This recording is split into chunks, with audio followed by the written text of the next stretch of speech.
তুই ডাক্তার হলে রোগী মারবি। শোন দোক, তোর ভবিষ্যৎ আলোকিত না আন্ধার।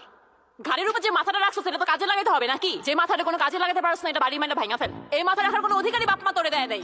বই খাতার সাথে সাথে কেজি করে বেচে দিতে পারছ না মাথাটারে? আমরা তো একই মা বাবার পেটে জন্ম নিয়েছি। আমি তো সুস্থই হয়েছি, তুই এমন অসুস্থ হয়ে জন্মাইলি কেন? তোর বাপ মা জন্ম দিয়ে ভুল করছে। ক্যাঙ্গারু একটা আর পারি না। এটাই ছিল কপালে। কেন যে তোর বোন হয়েছিলাম।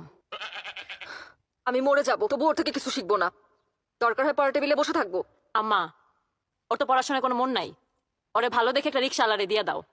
তারপর আমি দুলাভাইয়ের রিক্সায় করে স্কুলে যাবো। আমি অফিস থেকে একটা কথা শুনেছি, গো গেম খেললে নাকি মনোযোগ বাড়ে, ওরা সবাই বারবার কইলো। ওইটা আবার কি?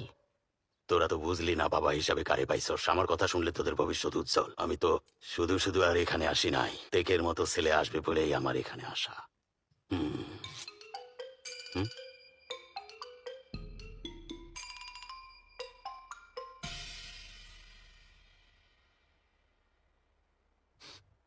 এই তুই কি অনেক ব্যস্ত? গো গেমের নিয়ম জানিস?